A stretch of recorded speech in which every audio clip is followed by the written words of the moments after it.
A stunning man sat down beside me and said, "Your husband is seeing my wife." Then he leaned in, smirked and whispered, "Forget him, come out with me tonight."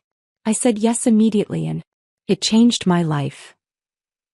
"Your husband is seeing my wife." I looked up from my laptop. A stranger sat down beside me, not across from me, beside me, close enough that I could smell expensive cologne and see the exhaustion in his eyes. He was the kind of handsome that made you forget what you were doing. Sharp jawline, dark blonde hair, blue-gray eyes that held something dangerous and honest at the same time. Before we continue, I want to thank you for being here. If you believe in choosing yourself and finding real love after betrayal, please consider subscribing. It's free and helps us reach more people who need to hear this. Now let's see what happened next. "I'm Marcus," he said. "And your husband Andrew has been sleeping with my wife Elena for 6 months. He slid his phone across the table. On the screen was a photo of Andrew, my Andrew, with his hand on another woman's face, looking at her the way he used to look at me. My stomach dropped. My hands went cold. The coffee shop noise faded into nothing. Marcus leaned in closer. His smirk was slow and deliberate. "Forget him. Come out with me tonight." I should have said no. Should have walked away. Should have done anything except what I actually did. "Yes," I said immediately. That single word changed everything. "My name is Hannah. I'm 31 years old. And this is the story of how a stunning stranger destroyed my marriage and gave me back my life." But to understand how I got here, sitting in a Starbucks on Capitol Hill saying yes to a man I'd known for less than 5 minutes, I need to take you back to the beginning. To the life I thought I was living before Marcus appeared and showed me the truth. I met Andrew 7 years ago at a networking event in downtown Seattle. I was 24, fresh out of grad school with an MBA and dreams bigger than my student loan debt. He was 26, working as a financial analyst at a prestigious investment firm. The event was one of those awkward professional mixers where everyone stands around drinking cheap wine and pretending to care about synergy and market disruption. I was about to leave early when Andrew approached me near the bar. "You look like you'd rather be literally anywhere else," he said with an easy smile. "Is it that obvious?" I asked. "Only to someone who feels exactly the same way."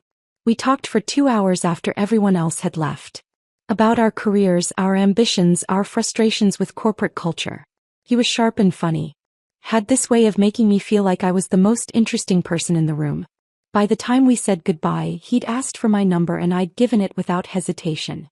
Our first date was dinner at a small Italian place in Capitol Hill. Our second was a weekend trip to the San Juan Islands. By date 3, I knew I was falling for him. Within 18 months we were engaged. Within 3 years, married. The early years felt like I'd won some kind of lottery. Andrew was attentive and romantic. He'd leave notes on the bathroom mirror before work. Surprise me with flowers on random Tuesdays. We'd spend entire weekends in bed talking about everything and nothing. We bought a small craftsman house in Ballard and talked about filling it with kids someday. Our friends envied us. They'd tell us at dinner parties how lucky we were to have found each other, how natural we seemed together, how they wished their relationships had what ours did. I believed them. I believed we were special. That we'd figured out something other couples hadn't. But somewhere around year 3 the foundation started to crack. Andrew got promoted to senior analyst. He came with a significant raise but also brutal hours and constant stress. He started coming home later and later, bringing work frustrations with him.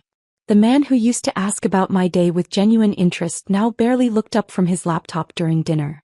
My career was demanding too. I'd landed a senior marketing position at a tech startup downtown. The work was exciting but all-consuming. Long hours. High pressure.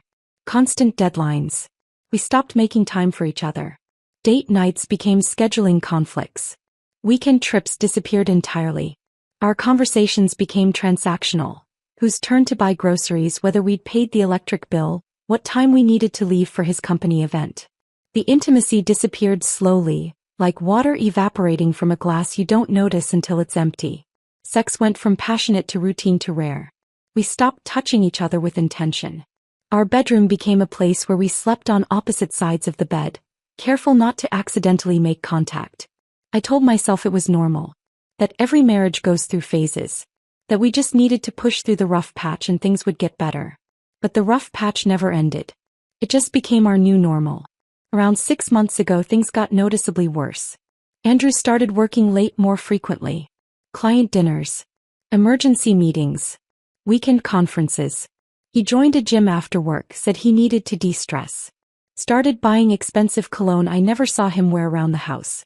He changed his phone passcode without mentioning it. Started taking calls in the other room. Kept his phone face down on the counter constantly. When I suggested we take a vacation together, he said work was too busy. When I planned a date night, he canceled last minute. When I asked if everything was okay between us, he got defensive. Said I was being paranoid. That I was creating problems where there weren't any. So I stopped asking. I started doubting my own instincts. Wondering if maybe I was the problem. Maybe I wasn't interesting enough anymore. Maybe I'd let myself go. Maybe if I tried harder, cooked better meals, wore prettier clothes, lost a few pounds, he'd come back to me. But deep down I knew something was wrong. I just didn't want to look at it directly. That's how I ended up spending my afternoons at this Starbucks instead of going home. Our house felt too quiet. Too full of everything we weren't saying to each other. Here, surrounded by strangers and white noise, I could pretend everything was fine. My best friend Rebecca kept telling me I needed to confront Andrew. Demand answers. Insist on couples therapy. She'd noticed the change in me over the past year. How I smiled less. Talked about my marriage less. Made excuses when she suggested double dates with her and her husband. But I was afraid of what I'd find if I pulled that thread. Afraid the whole thing would unravel. So I kept pretending. Kept working. Kept waiting for things to magically get better. Until this Wednesday afternoon when Marcus sat down beside me and pulled the thread himself. After he showed me that photo, Andrew with his hand on Elena's face, looking at her with tenderness I hadn't seen directed at me in over a year, everything suddenly made sense. The late nights. The changed passcode. The cologne. The gym membership. The distance. All of it clicked into place like pieces of a puzzle I'd been refusing to see as a complete picture. 6 months. Marcus said 6 months. That meant Andrew had started this affair right around the time things got noticeably worse between us. Right around the time he stopped trying. Stopped pretending. Stopped showing up. I stared at that photo on Marcus's phone, feeling something crack open in my chest. Not heartbreak exactly. Something colder. Sharper. Clarity. The marriage was already over. Andrew had made that decision without me. I was just the last to know. How do you know who I am? I managed to ask. Marcus leaned back slightly, giving me space to process. I hired a private investigator after I found a burner phone in Elena's gym bag 3 weeks ago. She'd been careful but not careful enough. Restaurant receipts on our joint credit card for places she claimed she'd never been. Late-night emergency meetings that didn't match her company calendar. He paused, watching my face carefully. The investigator followed her for 2 weeks. Got photos, timestamps, addresses. Your husband's name came up frequently. Your address too. Why are you telling me this? My voice sounded distant, like it belonged to someone else. Because I'm tired of being the only one who doesn't know what's happening in my own marriage, Marcus said. And I figured you deserved the truth too. I should have thanked him. Should have gathered my things and left. Should have gone home to confront Andrew like a rational adult. Instead, I sat there feeling everything I'd built over the past 5 years crumble around me. I'm sorry, I whispered. Not to Marcus. To myself. To the version of me who'd ignored every instinct, screaming that something was wrong. Marcus watched me with something that looked like understanding. Then his expression shifted. His mouth curved into that slow, deliberate smirk. Forget him, he said, voice dropping lower. Come out with me tonight. The words registered but didn't make sense. What? You heard me. His eyes held mine with startling intensity. Your husband is out there living his best life with my wife. Why should they have all the fun? Every rational thought in my head said no. Said this was insane. Said I should go home, demand answers, call a lawyer, process this betrayal like a responsible person. But I was tired of being responsible. Tired of being the wife who waited patiently at home while her husband built a secret life with someone else. Tired of ignoring my instincts and doubting myself and pretending everything was fine when it clearly wasn't.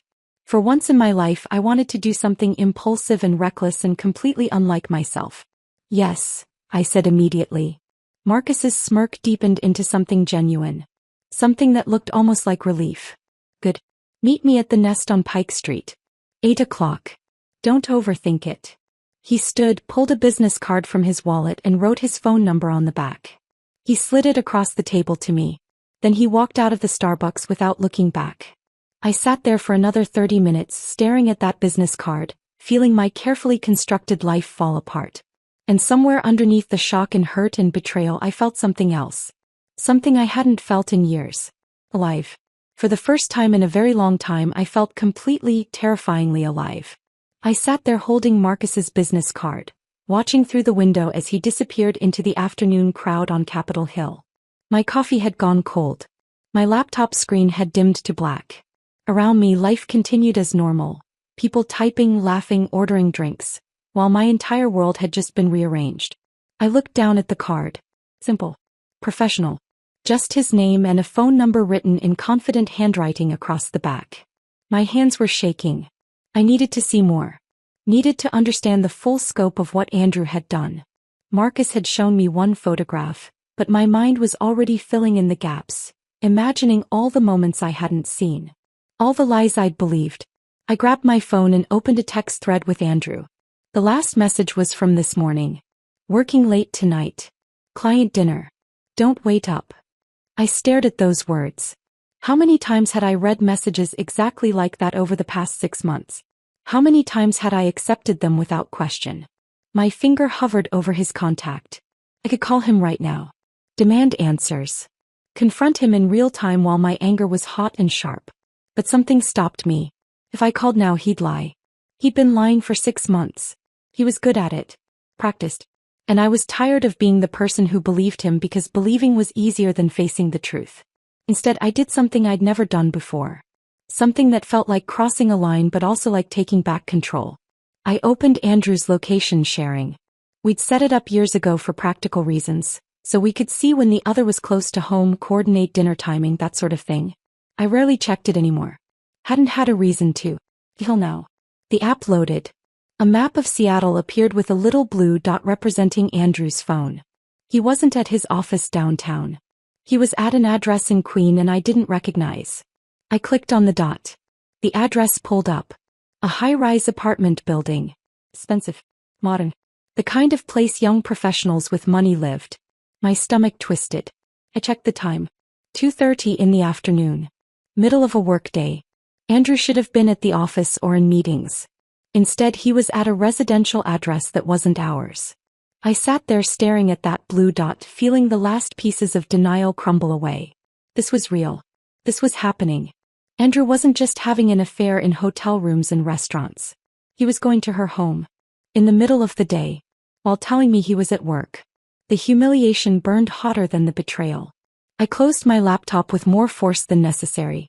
Shoved it into my bag along with Marcus's business card. Left money on the table for my cold coffee and walked out into the Seattle afternoon. The air was cool. Overcast. Typical for October. I started walking without a clear destination, just needing to move.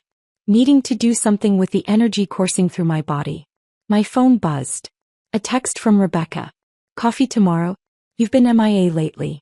Want to make sure you're okay. I stopped walking. Stared at that message. Rebecca had been my best friend since college. She knew me better than almost anyone. For months she'd been gently suggesting something was wrong with my marriage. Asking careful questions.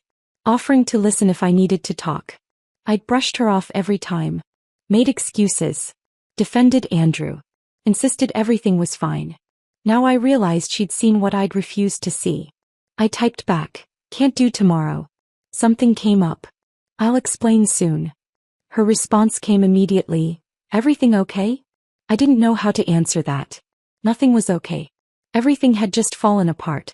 But somehow I didn't feel as devastated as I thought I should. I'll call you later, I wrote back. I kept walking, my mind spinning. I thought about all the times over the past 6 months when Andrew had been distant. Irritable when I asked questions. I'd blamed work stress. Blamed his promotion. Blamed everything except the obvious truth. He'd checked out of our marriage because he was building something else with someone else. And I'd let him. I'd made it easy by not asking hard questions. By accepting his excuses. By being the understanding wife who didn't make demands or create conflict. I thought about the jewelry receipt I'd found 2 months ago while looking for batteries in his nightstand. A purchase from a boutique downtown for over $2,000. I checked my jewelry box immediately, wondering if he'd bought me something for our anniversary. Nothing. I'd asked him about it casually the next day. He'd said it was a gift for a client. Part of a business relationship he was cultivating. I'd believed him because the alternative was too painful to consider. Now I knew. He'd bought something expensive for Elena. While I was at home waiting for him. While I was trying to figure out how to save our marriage. The anger hit me then. Not the hot, explosive kind. Something colder. More deliberate. He'd made a fool of me. For 6 months. While I'd been planning date nights he canceled. Cooking dinners he barely touched. Suggesting couples therapy he dismissed. He'd been somewhere else. With someone else. My phone rang. Andrew's name flashed on the screen. I stared at it.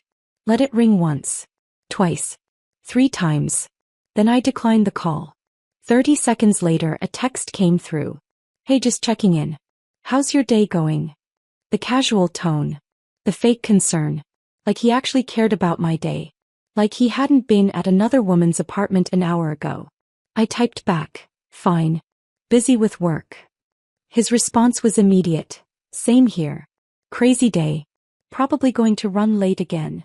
I almost laughed. The lie came so easily to him. So smoothly. Like he'd forgotten what truth even felt like. No problem, I wrote back. Take your time. I put my phone away and kept walking. I ended up at Cary Park without really meaning to. The view of downtown Seattle spread out before me. The Space Needle. Elliott Bay. Mount Rainier in the distance. It was beautiful. Peaceful. Nothing like the chaos in my head. I sat on a bench and finally let myself think about Marcus. He'd been living with this knowledge for 3 weeks. Sitting on evidence of his wife's affair. Watching her come and go. Listening to her lies. That had to be torture. But instead of just confronting Elena or filing for divorce quietly, he tracked me down. Found me at a coffee shop I frequented. Sat down beside me and blown up my life with 6 words. What? He'd said he was tired of being the only one who didn't know what was happening in his own marriage. That I deserved the truth. But there was something else. Something in the way he'd looked at me. In that smirk when he'd asked me out. He wanted revenge. Not just against Elena. Against both of them. And he wanted me to be part of it. The wild thing was I understood. I understood the anger. The betrayal. The desire to make them feel even a fraction of what we were feeling. My phone buzzed again. Not Andrew this time. An unknown number. I opened the message. This is Marcus. Just wanted to make sure you're okay. I know that was a lot to process. The offer for tonight still stands. No pressure. Just thought you might want company from someone who understands what you're going through. I read the message 3 times. He was giving me an out. Making it clear I could say no. That there was no obligation. But he'd also given me his number. Made the first move. Opened the door. I thought about going home. Sitting in that empty house. Waiting for Andrew to come back from wherever he actually was. Pretending I didn't know. Playing the role of the oblivious wife for one more night. The thought made me feel sick. I looked out at the Seattle skyline. The city I loved. The life I'd built here. The marriage I'd thought was solid. All of it felt different now. Like I'd been living in a carefully constructed illusion and someone had finally pulled back the curtain. I opened my text thread with Marcus and started typing. I'm okay. Or I will be. What time did you say? The response came within seconds. 8 o'clock. The Nest on Pike Street. I'll be at the bar. I sent back a simple thumbs up. Then I stood from the bench and headed back toward my car. I had 5 hours to figure out what I was doing. 5 hours to decide if I was really going to meet a stranger for drinks while my husband was presumably with his mistress. The old Hannah would have gone home. Would have confronted Andrew. Would have handled this the responsible, mature way. But the old Hannah had been blind. Had ignored her instincts. Had let herself be made into a fool. This Hannah, the one who now knew the truth, wanted something different. I wanted to feel seen. To feel wanted. To feel like I mattered to someone. Even if that someone was a stranger using me for revenge. At least he was honest about it. I drove home with Marcus's text still glowing on my phone screen. 8 o'clock. The Nest on Pike Street. I'll be at the bar. 5 hours. I had 5 hours to decide if I was really doing this. But first I needed to go home. Not to confront Andrew, he wasn't even there, but to see our house with new eyes. To look at the life we'd built and understand how much of it had been real and how much had been performance. The drive from Cary Park to Ballard took 20 minutes. I barely registered the route. My hands gripped the steering wheel. My mind kept replaying that photograph Marcus had shown me. Andrew's hand on Elena's face. The tenderness in his expression. The intimacy. I pulled into our driveway just after 3. Andrew's car was gone, of course. He was presumably still at Elena's apartment in Queen Anne, living his secret life while I'd been sitting on a park bench trying to process the ruins of my marriage. The house looked exactly as I'd left it this morning. Small craftsman with blue-gray siding. Window boxes I'd planted with flowers last spring. A front porch where we used to sit on summer evenings with wine and conversation. It looked like a home. Like a place where two people loved each other. But appearances were lies. I unlocked the front door and stepped inside. The afternoon light streamed through the windows, making everything look warm and inviting. But the warmth was surface level. Underneath, the house felt hollow. Empty of everything that mattered. I walked through the living room slowly, looking at everything like I was seeing it for the first time. Wedding photos on the mantle. Us laughing, kissing, looking at each other like we were the only two people in the world. Furniture we'd picked out together at weekend trips to vintage stores. Books on shelves representing both our tastes, our histories, our shared life. All of it felt like evidence now. Evidence of something that had once been real but wasn't anymore. I moved into the kitchen. The table where we used to eat breakfast together before work. The counter where Andrew would make coffee while I scrambled eggs.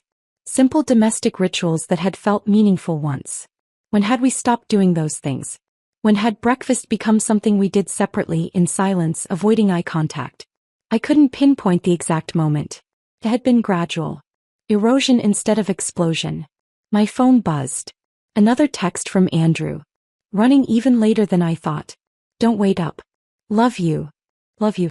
2 words he typed reflexively now. Muscle memory. Meaningless. I didn't respond. Just set my phone on the counter and walked toward our bedroom. This was where I needed to look. Where the evidence would be if there was any to find. I stood in the doorway for a moment, looking at the bed we'd shared for 5 years.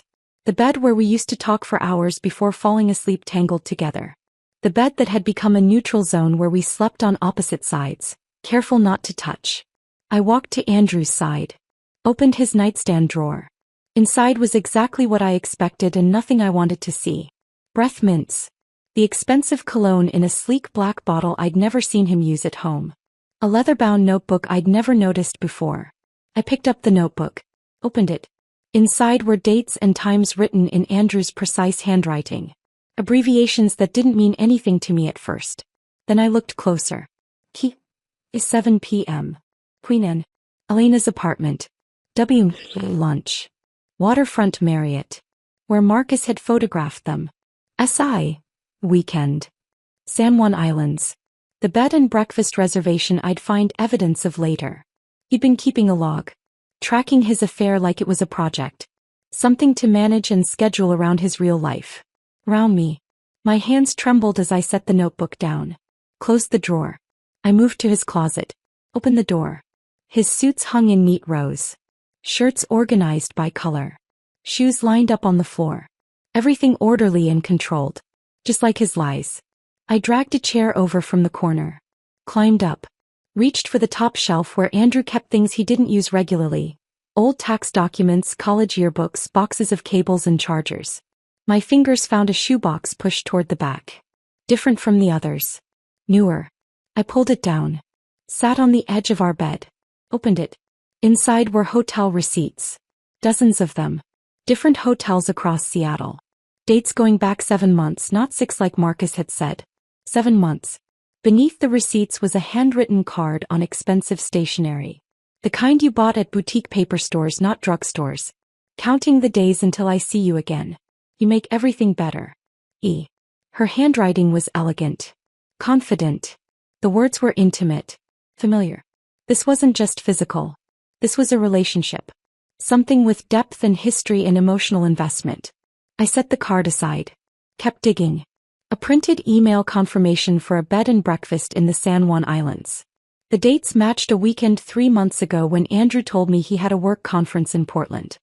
He'd left Friday morning with his overnight bag. Came back Sunday evening talking about panel discussions and networking events. All lies. He'd been with Elena. At the place we'd talked about visiting for our anniversary. The romantic island getaway we'd never quite made time for. He'd taken her instead. The betrayal felt physical. Like something cutting through my chest. I put everything back in the box. Put the box back on the shelf. Climbed down from the chair. My phone buzzed again. Not Andrew this time. Okay, now I'm worried. You never blow me off. What's going on? I stared at her message. Rebecca had been my best friend since our sophomore year of college. We'd been roommates for 3 years. Been in each other's weddings. Talked each other through breakups and career changes and every major life decision. She'd known something was wrong with my marriage for months. Had asked careful questions. Made gentle observations. Offered to listen whenever I was ready to talk. I'd shut her down every time. Insisted everything was fine. Made excuses for Andrew. Defended him. Because admitting something was wrong meant facing it. And facing it meant my marriage might actually be over. Now it was over. I just hadn't made it official yet. I typed back, I'm okay. I promise. Just dealing with something unexpected. I'll call you tomorrow and explain everything. Her response came immediately, I'm here whenever you need me. Day or night. I mean it. I smiled despite everything. Rebecca was steady. Loyal. The kind of friend who showed up when things fell apart. I set my phone down and made a decision. I wasn't going to confront Andrew tonight. Wasn't going to call him out on his lies or demand explanations. What would be the point? He'd been lying for 7 months. He was practiced at it. He'd have excuses ready. Would make me feel crazy for doubting him. I was done feeling crazy. Instead, I was going to get ready. Put on something that made me feel beautiful. Meet Marcus at that bar. Have drinks with someone who looked at me like I was worth looking at. Maybe it was revenge. Maybe it was reckless. Maybe it was the worst decision I could make.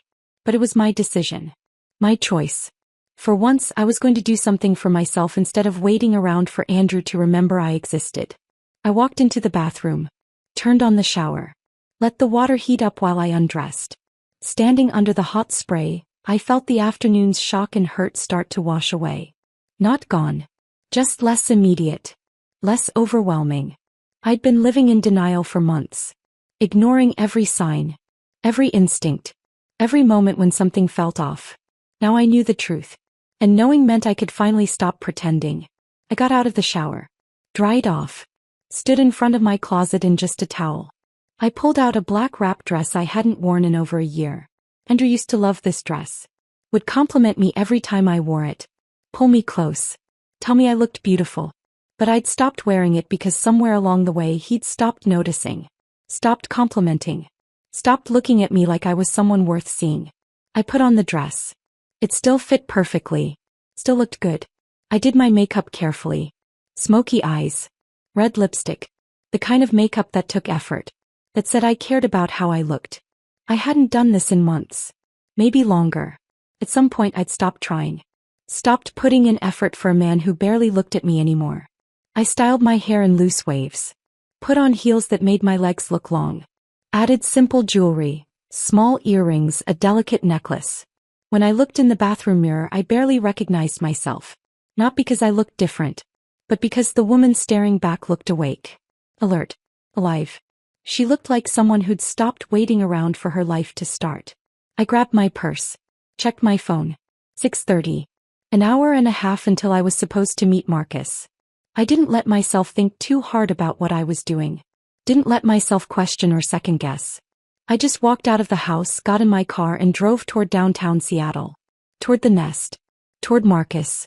Toward whatever came next. The surprising part wasn't that I was doing this.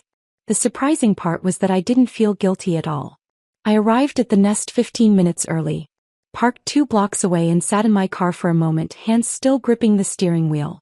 What was I doing? I was about to walk into a bar to meet a man I'd known for less than 6 hours. A man who'd shown me proof that my husband was cheating.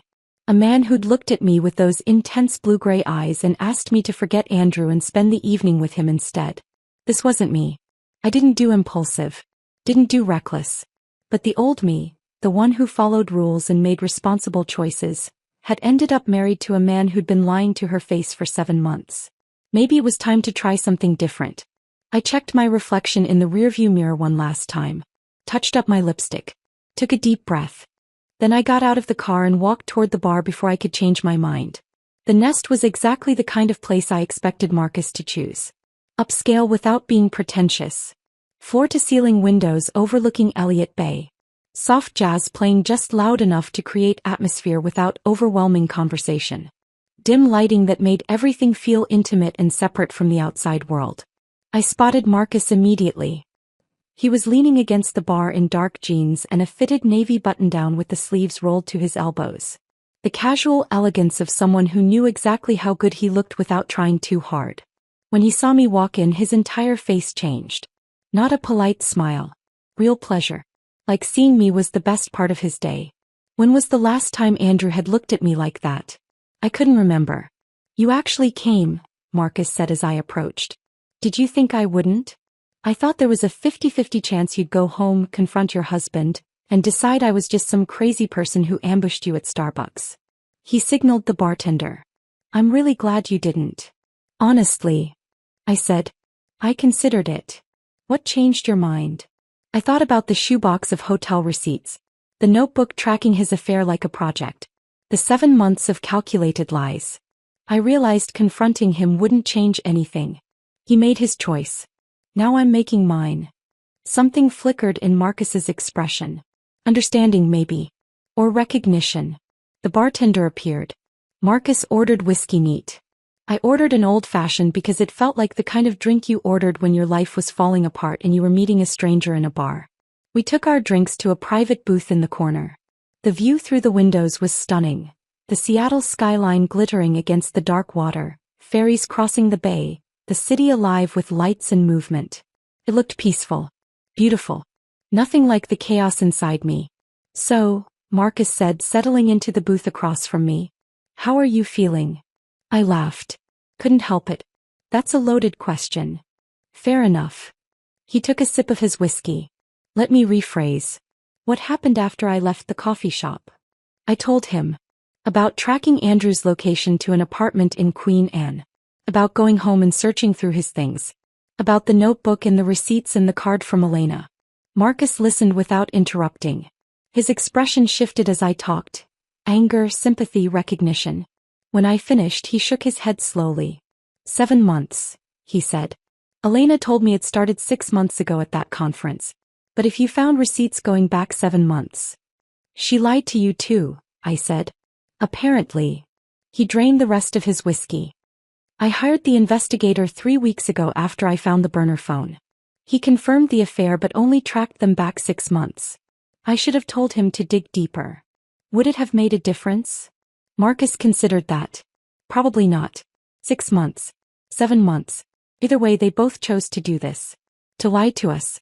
To build something secret while we sat at home being faithful." The word faithful hit harder than I expected. As I had been faithful. For 5 years of marriage, through all the distance and coldness and neglect, I'd never once considered being with someone else. Till now. "Tell me about Elena," I said, needing to shift the conversation away from Andrew for a moment. Marcus leaned back in the booth. "We met in college. University of Washington. I was studying architecture. She was pre-law. We were together 6 years before we got married." "What was she like then?" "Ambitious. Driven. I liked that about her initially. She knew what she wanted and went after it." He paused. "But somewhere along the way, her ambition became the only thing that mattered. She postponed having kids because she wanted to make partner first. Worked 70-hour weeks. Stopped coming home for dinner. Stopped asking about my day or telling me about hers." Sounded painfully familiar. "I wanted to build a family," Marcus continued. "Design our dream house. Raise kids.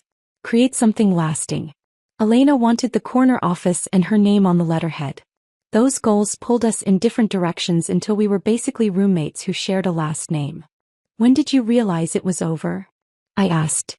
"Honestly, about a year ago. But I kept trying. Suggesting date nights she was too busy for. Planning vacations she canceled. Asking if we could talk about having kids and getting shut down every time." He met my eyes. "Sound familiar?" "Painfully." We sat in silence for a moment. The jazz played softly. Around us, other couples talked and laughed, living their normal lives. The investigator said the affair started at a legal conference, Marcus said. Andrew's firm and Elena's firm both had panels. They met at some networking event. Started talking. Exchanged numbers. How romantic, I said, unable to keep the bitterness out of my voice. Right. Marcus signaled the bartender for another round. They connected over their demanding careers and absent spouses. Probably bonded over how hard it is to maintain work-life balance. Then decided the solution was to sleep with each other instead of, actually communicating with the people they married. The bartender brought fresh drinks. I took a long sip of my old-fashioned, letting the whiskey burn down my throat. Can I ask you something? I said. Why did you wait 3 weeks to tell me? You found out about the affair. Hired an investigator. Got all the proof. Why not just confront Elena? Or file for divorce quietly? Why track me down? Marcus studied his glass for a moment before answering. Because I was tired of being the only one who didn't know what was happening in my own life. Elena had been lying to me for months. Making decisions about our marriage without my input. I wanted to give you the same information. The same choice. But there's more to it than that, I said. Isn't there? His mouth curved into that slow, deliberate smirk I'd seen in the coffee shop. You're perceptive. So what's the real reason? Revenge, he said simply. I wanted Andrew and Elena to know what it feels like to be on the other side. To come home and realize your spouse isn't waiting. Isn't sitting there being faithful while you're out building your secret life. I should have been put off by that. By the calculated nature of it. But I wasn't. Because I understood it. Completely. And what do you get out of this? I asked. Besides revenge? Marcus leaned forward. The dim lighting made his eyes look darker. More intense. Honestly, I wanted to meet you. The investigator's report had your name and address. Basic facts. But I wanted to know who you actually were. The woman Andrew was willing to risk everything to betray. The way he said it, not with pity or curiosity but with genuine interest, made my breath catch. And what do you think now? I asked. I think Andrew's an idiot, Marcus said. I think he had something real and traded it for something secret. And I think you deserve better than being someone's backup plan. Something shifted in the air between us. The conversation had moved from shared pain to something else. Something charged and dangerous and electric. I realized I was leaning toward him across the table. That his hand had moved closer to mine. That I wanted him to close the remaining distance. Hannah, Marcus said softly. I need you to know this isn't just about revenge for me. Not anymore. What is it about? This. He reached across the table and took my hand. His touch was warm. Deliberate. This conversation. The fact that I've known you for 6 hours and already feel more connected to you than I have to Elena in the past 2 years. My heart was racing. Marcus. I know it's crazy, he said. I know we're both in the middle of our marriages falling apart. I know this is probably the worst possible timing. But I don't regret approaching you today. Not for a second. I looked at our hands. His fingers laced through mine. The simple intimacy of it. I don't regret saying yes, I whispered. Marcus smiled. Not the smirk this time. Something real and genuine and vulnerable. Good, he said. We stayed at the bar for another hour. Talking about everything and nothing. Our childhoods. Our careers. The dreams we'd had before life got complicated. The things we still wanted if we ever got the chance. Marcus told me about his architecture firm. About designing affordable housing for communities that needed it. About how Elena had always thought he should go into commercial development instead. Where the real money was. I told him about my marketing work. About the startup and the long hours and how throwing myself into my career had become a way to avoid going home to an empty house. Around midnight, Marcus paid the tab and we walked outside. The night air was cool and clear. The waterfront stretched out before us, dark water reflecting city lights. Walk with me? Marcus asked. I nodded. We walked along the pier, close enough that our shoulders brushed. Close enough that I could feel the warmth radiating from him. When did you stop being happy? Marcus asked suddenly. I thought about it. Really thought about it. I don't think it was one moment. It was gradual. Like watching a sunset, where you don't notice it getting dark until you're already in shadow. Marcus stopped walking, turned to face me fully. That's exactly it, he said. That's exactly what it was like with Elena. We stood there on the pier. The water lapped against the pylons below. The city hummed around us. Hannah, Marcus said softly. I know this is insane. We met this afternoon. But I don't regret any of it. Neither do I whispered. He stepped closer. Close enough that I could see the gold flecks in his eyes. Close enough that I could feel his breath. Can I kiss you? He asked. I should have said no. Should have stepped back. Should have remembered I was still technically married. But I didn't want to. Yes, I said. He kissed me. Not tentative or apologetic, but certain and deep, like he'd been thinking about it all night. I kissed him back. My hands found his shoulders. His arms wrapped around my waist. And for the first time in longer than I could remember, I felt completely, terrifyingly alive. When we finally pulled apart, both of us slightly breathless, Marcus rested his forehead against mine. Come home with me, he said softly. I should have said no. Should have taken a step back. Should have reminded myself I was still technically married, that this was moving too fast, that I needed time to process everything. But I didn't want to say no. Yes, I whispered. Marcus's apartment was in South Lake Union, a 15-minute drive from the waterfront. We didn't talk much during the ride. He drove with one hand on the wheel, the other holding mine across the center console. The silence felt comfortable. Natural. Like we'd done this 1,000 times before. The building was modern glass and steel. The kind of place successful young professionals lived. We took the elevator to the 8th floor. Marcus unlocked the door and gestured for me to go in first. The loft was exactly what I expected from him. Exposed brick walls. Floor-to-ceiling windows overlooking the city. Clean lines and thoughtful design. Architectural blueprints scattered across a massive desk in the corner. Bookshelves filled with design books and novels. A space that felt lived in but intentional. It's beautiful, I said. Thanks. I designed most of the interior myself. Marcus moved to the kitchen area. Wine. Water. Something stronger. Water's good. He poured 2 glasses and brought them to the living room. We sat on the couch, close but not touching. Outside the windows, Seattle glittered in the darkness. So, Marcus said. Here we are. Here we are, I echoed. We looked at each other. The weight of what we'd done, what we were doing, hung between us. I should feel guilty, I said. I'm married. I just spent the evening with another man. Kissed him.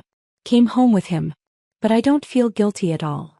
Neither do I, Marcus said. And I've had 3 weeks to think about this. 3 weeks to decide if revenge was worth it. If involving you was fair. Is it?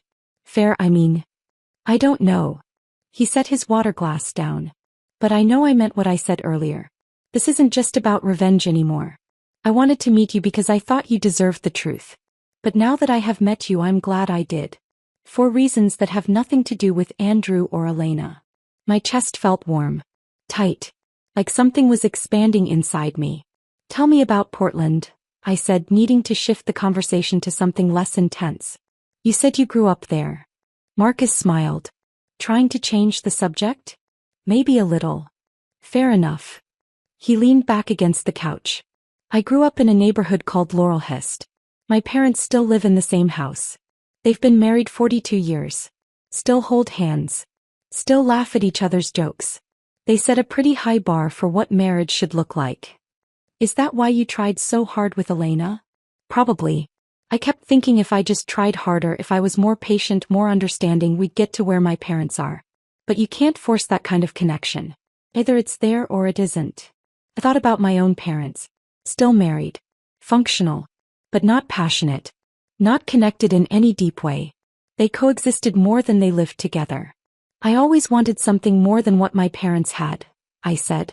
They're not unhappy exactly. Kiss. Settled.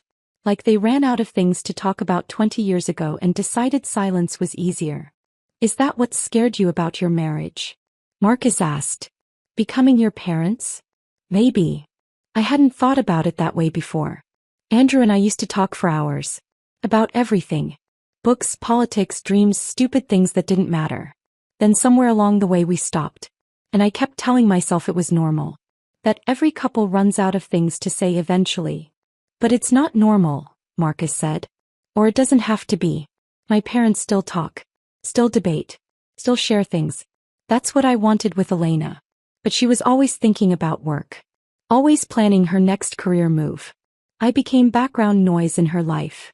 We talked until the sky started to lighten. About childhood memories and family dynamics. About career aspirations and the compromises we'd made.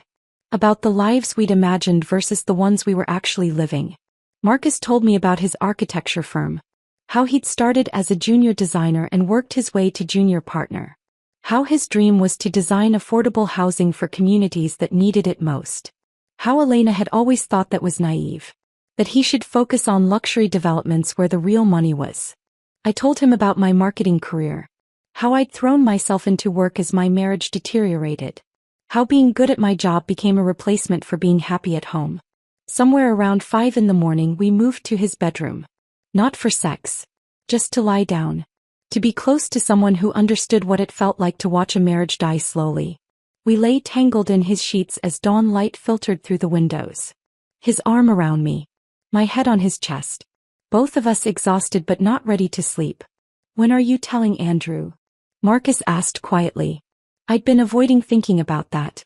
But I couldn't avoid it forever. Today, I said. This morning. I'm done pretending I don't know. Do you want me to come with you? I considered it. Having Marcus there would make it easier in some ways.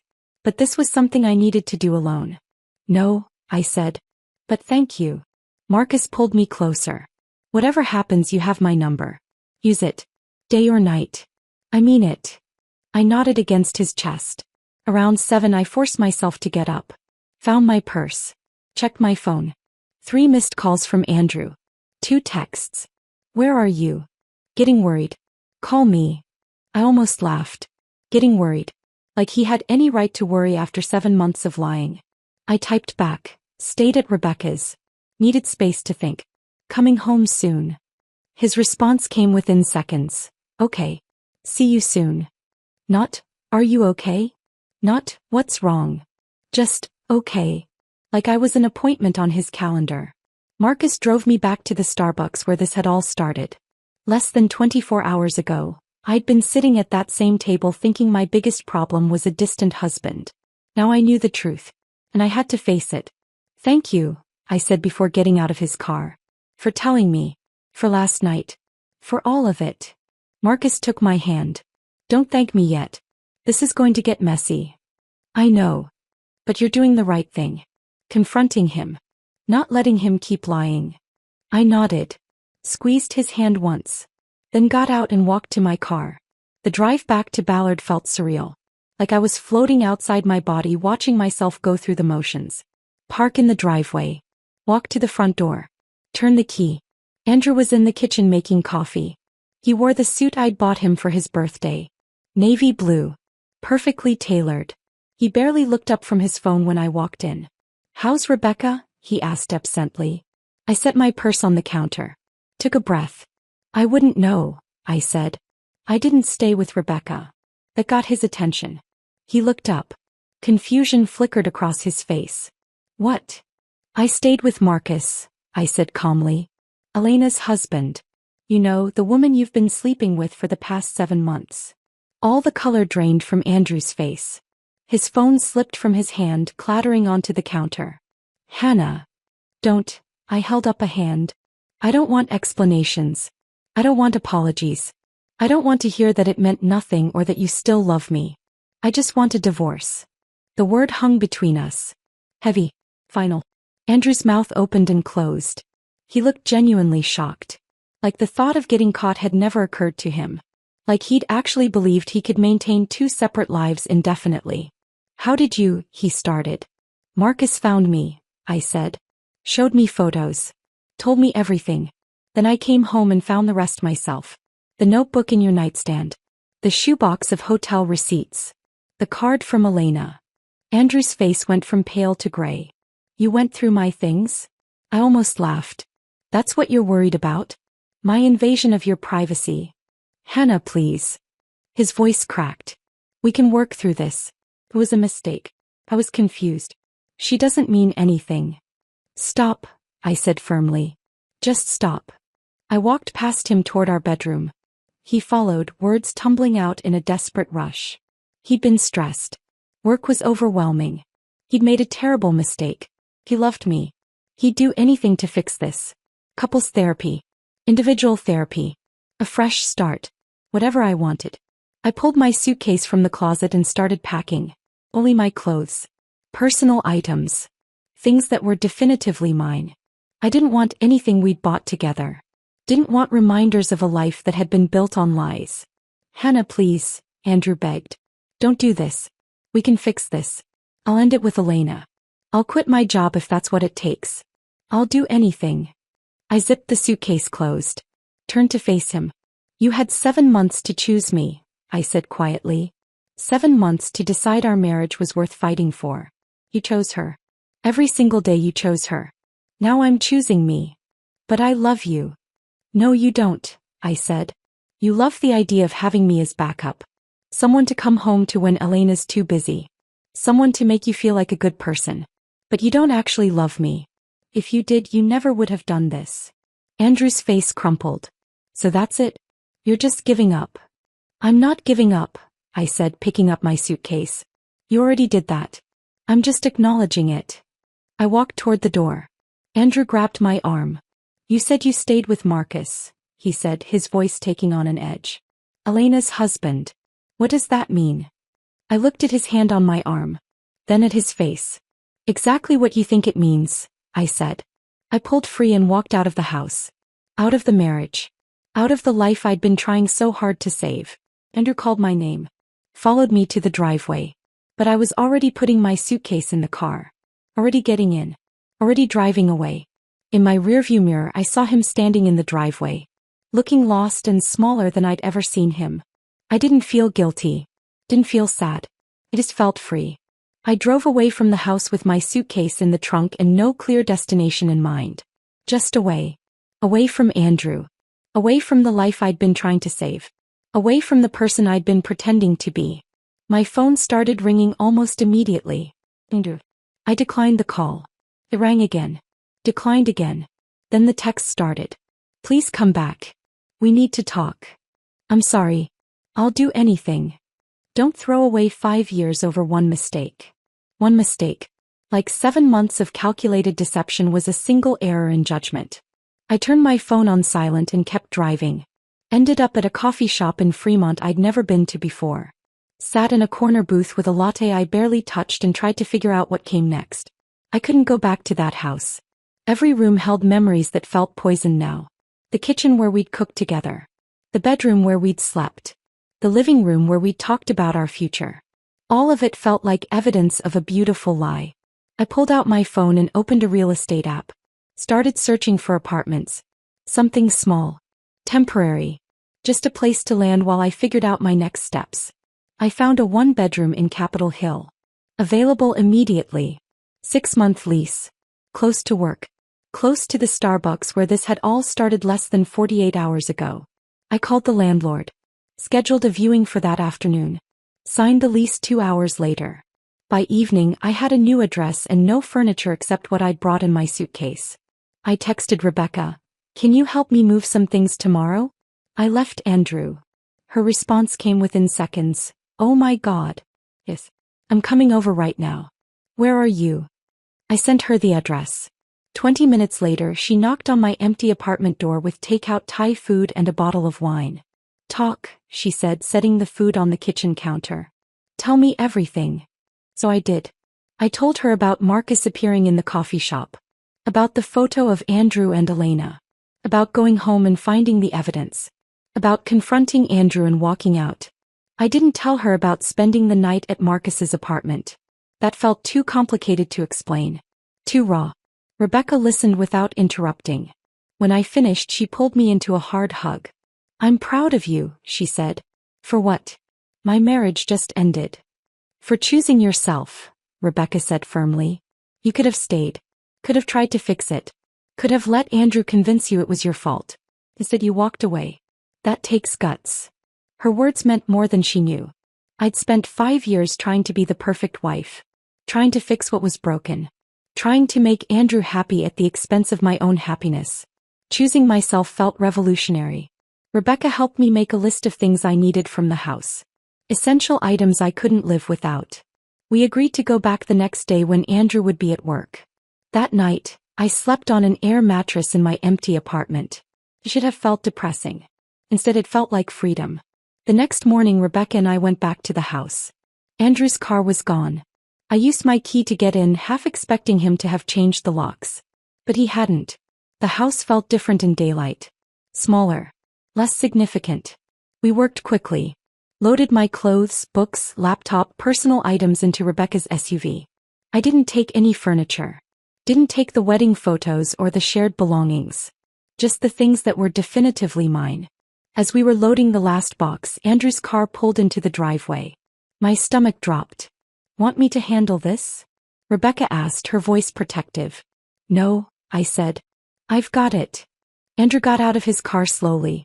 He looked terrible. Rumpled suit. Dark circles under his eyes. Like he hadn't slept. Good, a petty part of me thought. Let him feel a fraction of what I felt. Hannah, he said. Please. Can we talk? There's nothing to talk about, I said, closing the back of Rebecca's SUV.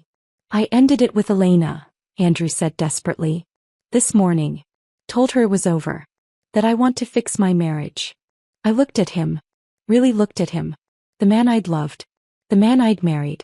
The man who'd lied to my face for 7 months. You ended it because you got caught, I said. Not because you wanted to. If Marcus hadn't found me, you'd still be seeing her. That's not true. It is true, I cut him off. And even if you did end it, that doesn't change what you did. You made me doubt myself. Made me feel crazy for noticing something was wrong. That's not love, Andrew. That's manipulation. His face crumpled. I love you. I made a mistake. Please don't throw away 5 years. You threw them away, I said. Not me. You. I got in Rebecca's passenger seat. She started the engine. Andrew stood in the driveway watching us drive away. In the side mirror he looked small. Defeated. I felt nothing. No satisfaction. No sympathy. Just the strange emptiness of closure. Over the next week I slowly furnished my apartment. Basic pieces from IKEA. A bed frame. A small couch. A kitchen table. Nothing fancy. Just functional. Marcus texted me every day. Never pushy. Just checking in. Asking how I was doing. Offering support if I needed it. We met for coffee 4 days after I'd left Andrew. A neutral location in Capitol Hill. Not the Starbucks where we'd met. Somewhere new. How are you holding up? Marcus asked. Honestly, better than I expected, I said. The apartment is small. The furniture is ugly. But it's mine. No one else's emotional baggage. No lies. Just space to breathe. Marcus smiled. I get that. After Elena and I separated, I felt the same way. Like I could finally think clearly. Have you talked to her? I asked. Once. She called after Andrew ended things with her. Wanted to know if I'd told you. He took a sip of his coffee. I said yes. He called me vindictive. Said I'd destroyed her relationship out of spite. Did you tell her Andrew was married too? I did. She claimed she didn't know at first. That by the time she found out, she was already in too deep. Marcus shook his head. I don't know if I believe that. But it doesn't matter anymore. I filed for divorce last week. How did she take it? About as well as you'd expect. Bigger. Blame. Accusations that I'd given up too easily. He met my eyes. But I didn't give up. She did. When she chose to lie. When she chose him. We sat in comfortable silence for a moment. Can I ask you something? Marcus said. Sure. Are you doing this, seeing me because you want to? Or because you're trying to hurt Andrew? The question was fair. Honest. The kind of question someone who'd been lied to would need answered. At first. I admitted. Maybe partly revenge. But now. I'm here because I want to be. Because talking to you feels easy. Like I don't have to pretend or perform. Marcus reached across the table and took my hand. Good. Because I'm not interested in being anyone's revenge plot. I want this to be real. Me too, I said. We started seeing each other regularly after that. Coffee dates. Walks through different Seattle neighborhoods. Dinner at quiet restaurants where we could talk for hours without interruption. Marcus told me about his parents in Portland. How they'd been married 42 years. How they still held hands. Still laughed at each other's jokes. How they'd set an example of what marriage could be when both people actually showed up. I told him about my parents in Spokane. Their functional but passionless marriage. How they coexisted more than they lived together. How I'd wanted something different. Something with more connection. We were both learning what we actually wanted. Not what we thought we should want. Not what other people expected. Just what felt true. 3 weeks after I'd left Andrew, Rebecca insisted on meeting Marcus. She invited us both to brunch at her favorite spot in Fremont. I was nervous. Rebecca was fiercely protective. If she didn't like Marcus, she'd tell me. Loudly. Marcus arrived exactly on time, dressed casually but polished. He shook Rebecca's hand. Asked her about her work as a pediatric nurse. Listened when she talked about her kids. Made her laugh with a story about a disastrous architecture project. Halfway through brunch, Marcus excused himself to use the bathroom. The second he was out of earshot, Rebecca leaned across the table. Okay, she said. He's unfairly handsome. I was prepared to hate him on principle because of how this started. But he seems genuine. You think so? Hannah, he looks at you like you hung the moon. Like you're the most interesting person he's ever met. He squeezed my hand. Andrew never looked at you like that. Not even in the beginning. My chest felt warm. I really like him. I can tell. Just be careful. You're still rebuilding. Make sure you're doing this for the right reasons. I am, I said. I promise. When Marcus came back, the three of us talked like old friends. Rebecca told embarrassing stories from our college years. Marcus shared stories about disastrous client meetings. By the end of brunch, Rebecca pulled me aside. He's good for you, she said. I approve. That mattered more than I wanted to admit. As Marcus and I walked to our cars after brunch, he took my hand. Your friend is great, he said. She liked you too. Good. Because her opinion matters to you. And what matters to you matters to me. I stopped walking. Looked at him. Marcus, I said. This is real for me. I need you to know that. He pulled me closer. It's real for me too. We stood there on the sidewalk. Two people rebuilding in the wreckage. Two people choosing honesty over comfort. And for the first time in years, I felt like I was exactly where I was supposed to be. We stood there on the Fremont sidewalk, Marcus's words hanging in the air between us. What matters to you matters to me. It felt like a promise. Like something real and solid I could hold on to. Come on, Marcus said, squeezing my hand gently. Let me drive you home. Home. My small apartment in Capitol Hill that barely had furniture. But it was mine. And hearing Marcus call it home made it feel less temporary. Less like a place I was hiding and more like a place I was building. 3 weeks later, Marcus called me on a Thursday evening. His voice sounded different. Tighter. More controlled. I filed for divorce today, he said. Made it official. How do you feel? I asked. Relieved. I agree. All of it at once. He paused. My lawyer was thorough. Presented everything. The photos. The receipts. The timeline. Elena's lawyer tried to argue it was irrelevant since Washington is a no-fault state, but we wanted the record clear. For what purpose? Because her law firm has policies about professional conduct. And apparently, Andrew works with several of Elena's clients. Or worked with them. Past tense. Marcus's voice carried a hint of something dark. Not quite satisfaction. More like grim acknowledgement. Her firm found out about the affair. Called her in for a meeting with the partners. What happened? They gave her a choice. Resign voluntarily with a severance package, or be terminated for ethics violations with nothing. I sat down on my couch. They fired her? Technically she resigned. But it was forced. He tried to fight it at first. Threatened to sue for discrimination. But they had documentation. Evidence that she'd compromised client relationships. Put the firm at risk. Marcus exhaled slowly. She chose the severance. I didn't know what to say. Part of me felt vindicated. Elena had helped destroy my marriage and now she was facing consequences. But another part, the part that had been where she was now watching a life fall apart, just felt tired. How do you feel about it? I asked. I thought I'd feel good, Marcus admitted. Like justice had been served. But mostly I just feel exhausted. This whole thing is exhausting. I know, I said softly. We sat in comfortable silence for a moment. The kind of silence that only happens when two people understand each other without needing words. Andrew's not faring much better, I said. Rebecca heard through her network that he was passed over for that VP promotion he'd been working toward. Because of the affair? Officially no. They cited leadership qualities and professional judgment. But everyone knows the real reason. I picked at a thread on my couch cushion. Apparently his firm takes a dim view of affairs that create public embarrassment. Marcus made a sound that might have been a laugh. Funny how that works. They can lie and cheat and think there won't be consequences. Then reality hits. Over the next few months, I heard occasional updates about Andrew through mutual acquaintances. He tried to weather the storm at his firm.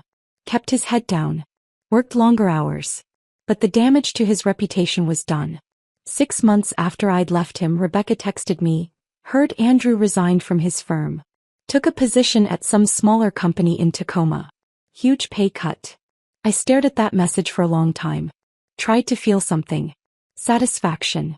Sympathy. Vindication. But all I felt was a distant sort of emptiness. Like hearing about a stranger's misfortune. Good for him, I texted back. And I meant it. Not sarcastically. Just neutrally. He'd made his choices. Now he was living with them. That had nothing to do with me anymore. Marcus and I had been seeing each other for 8 months when it happened. The moment I'd been half dreading and half expecting since this all started. We were at a restaurant in Belltown. A nice Italian place Marcus had wanted to try. We were talking about his latest project. Designing a community center for a neighborhood in South Seattle. When I saw them. Andrew and Elena. At a table across the room. My stomach dropped. Marcus noticed my expression immediately. Followed my gaze.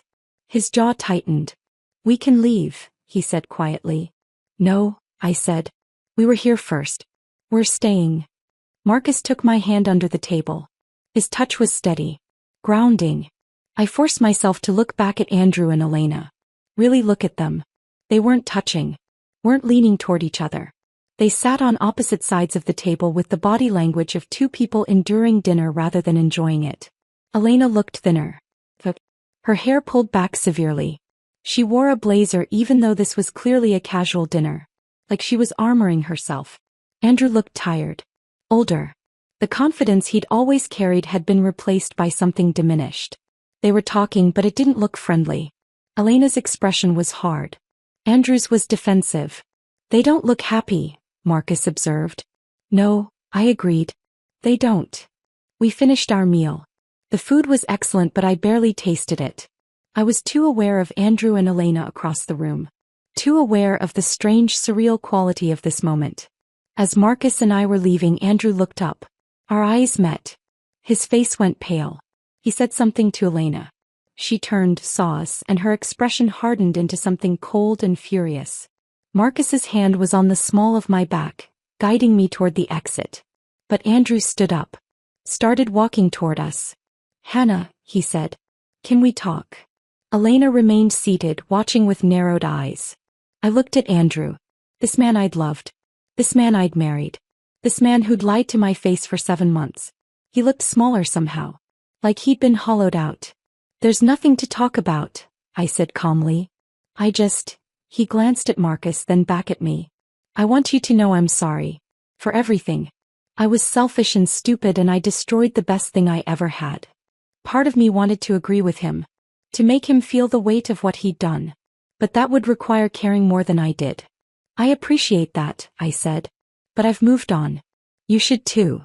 His eyes flicked to Marcus again. To Marcus's hand on my back. With him. That's not your business anymore, I said.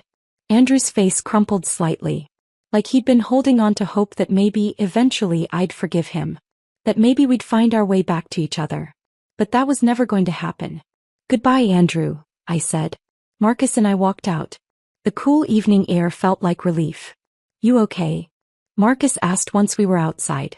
Yeah, I said. And I meant it. I didn't feel anything. No anger. No hurt. Just nothing. Like running into someone I used to know a long time ago. Marcus pulled me close. That's growth. Is it? It means you've really moved on. Not just said you have. Actually done it. We walked to his car in comfortable silence. Once inside, Marcus turned to me. For what it's worth, he said, he's an idiot for losing you. I smiled. You're biased. Absolutely. But I'm also right. A few weeks later, Rebecca called me with news she'd heard through her network. So apparently Andrew and Elena's relationship is imploding, she said without preamble. I was at my apartment cooking dinner. I put her on speaker and kept chopping vegetables. What happened?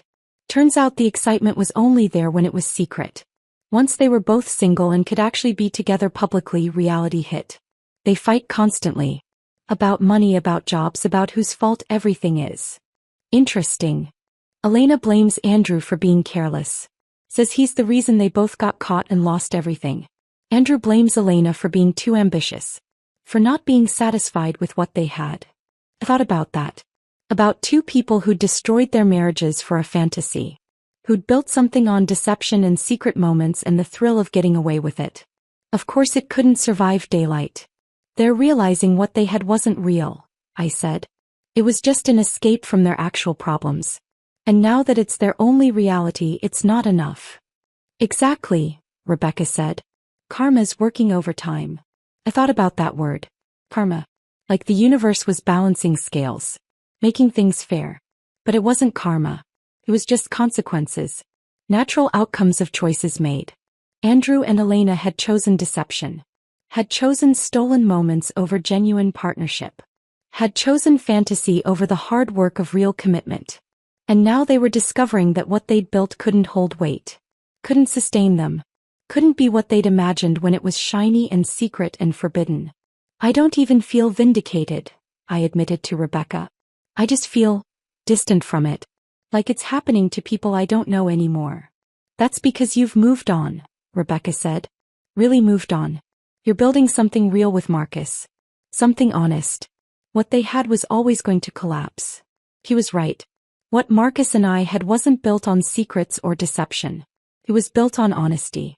On choosing each other with full knowledge of our baggage and complications. On showing up as ourselves instead of idealized versions. That night I told Marcus what Rebecca had shared. We were at his apartment cooking dinner together. It had become our routine. Taking turns at each other's places. Building small domestic rituals. How do you feel about it? Marcus asked, stirring pasta sauce. Honestly, nothing. Maybe a little sad that they destroyed so much for something that was never going to last. Marcus turned off the stove. Came over to where I was sitting at the counter. We're not them, he said. I know. What we're building is different. Better. Real. I looked at him. This man who'd walked into my life in the most unexpected way. Who'd given me truth when I'd been drowning in lies. I know, I said again. And I did. Marcus pulled me close in his kitchen, the pasta cooling on the counter behind us. What we're building is different, he'd said. Better. Real. And he was right. Over the next few months, what Marcus and I had together stopped feeling like something new and fragile. Started feeling like home. We developed routines. Sunday mornings at the farmer's market in Ballard. Wednesday evenings cooking dinner together. Friday nights trying new restaurants or just staying in with wine and conversation that lasted until midnight. We talked about everything. Our childhoods. Our failed marriages. The things we'd learned about ourselves.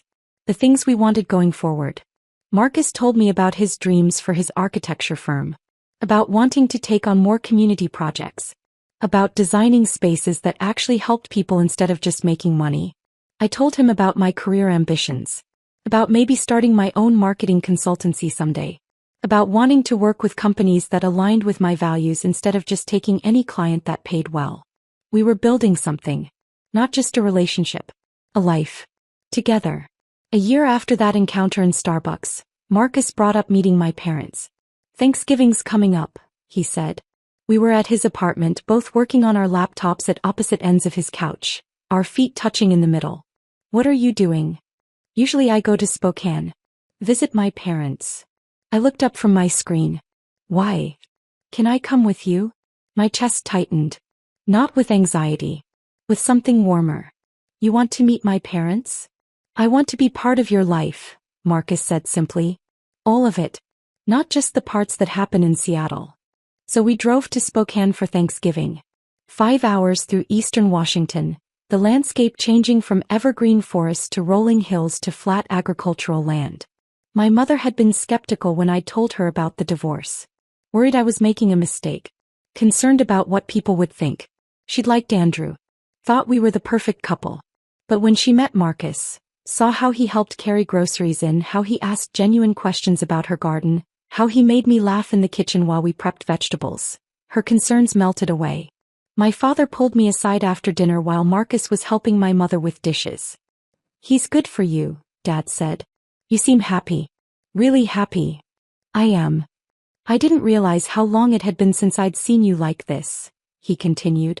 The last few years with Andrew you seemed dimmed somehow.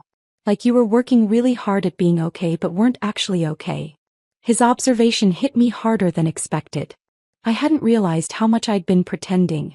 How much energy I'd spent maintaining the appearance of a happy marriage while quietly suffocating inside. I was pretending, I admitted. For a long time. I didn't want to admit my marriage was failing. Didn't want to admit I'd made a mistake. Dad squeezed my shoulder.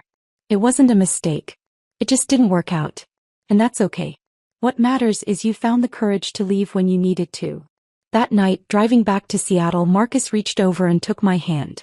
Your parents are great, he said. They liked you too. I was nervous, he admitted. I know how this whole thing started. I know it looks bad from the outside. Guy finds out his wife is cheating, tracks down the other woman's husband, convinces her to go out with him.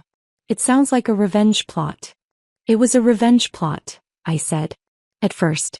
You admitted that. At first, Marcus agreed. But then it became something else. Something real. And I was worried your parents would only see the beginning. Not what we've become. What have we become? I asked. Marcus glanced at me, then back at the road. Something I never thought I'd have again. A real partnership. With someone who actually sees me. Who I can be honest with. I feel the same way. Good, Marcus said. Because I'm not letting you go. 6 months later, my lease was up on the Capitol Hill apartment. I'd been dreading the decision about whether to renew or find something bigger. The apartment had served its purpose. A place to land, to rebuild, to figure out who I was outside of my marriage to Andrew. But it had always felt temporary. Like a way station, not a destination. Marcus and I were having dinner at his place when he brought it up. Your lease is up next month, he said. Yeah. I've been meaning to look for something new. Marcus set down his fork. Or you could move in here. I looked at him. Are you sure? Hannah, you're here 5 nights a week anyway. Your toothbrush is in my bathroom. Your clothes are in my closet. We're already living together in everything but name. That's different than making it official. I know, Marcus said. That's why I'm asking. Not because it's convenient. Not because it makes financial sense. But because I can't imagine waking up anywhere that doesn't include you. Because I want this to be our space. Not mine. Ours. I felt tears prick my eyes. Happy ones. Yes, I said. Absolutely yes. Moving in together was seamless. We painted the loft's accent walls a warm gray. Hung my artwork next to his architectural prints. Combined our book collections on the shelves. Created a space that felt like both of us. One evening, unpacking the last box in the kitchen, Marcus wrapped his arms around me from behind. Thank you, he said. For what? For saying yes. That first night at the coffee shop. For taking a chance on something completely insane. I turned in his arms. Looked at his face. This man who'd walked into my life in the most unexpected way. Best decision I ever made, I said. And I meant it. 2 years after that first kiss on the waterfront pier, Marcus took me back to that exact spot. It was evening. The Seattle skyline glittered across the dark water. The air was cool and clear. The same kind of night as that first time, when he'd asked if he could kiss me and I'd said yes without hesitation. Why are we here? I asked, though I suspected I knew. Marcus took both my hands. Because this is where everything changed. For both of us. This is where we stopped being 2 people drowning in bad marriages and started being something else. He let go of my hands. Got down on one knee. My breath caught. I know this started in chaos, Marcus said, pulling a small box from his jacket pocket. I know we met in the worst possible way. I know I walked into your life and blew it up without asking permission. Marcus. But somewhere in the wreckage, he continued, I found the best thing that ever happened to me. You're honest. You're brave. You chose yourself when it would have been easier to stay small and keep pretending. He opened the box. Inside was a ring, simple, elegant, with a single stone that caught the city lights. I want to spend the rest of my life choosing you back, Marcus said, his voice catching slightly. Marry me, Hannah.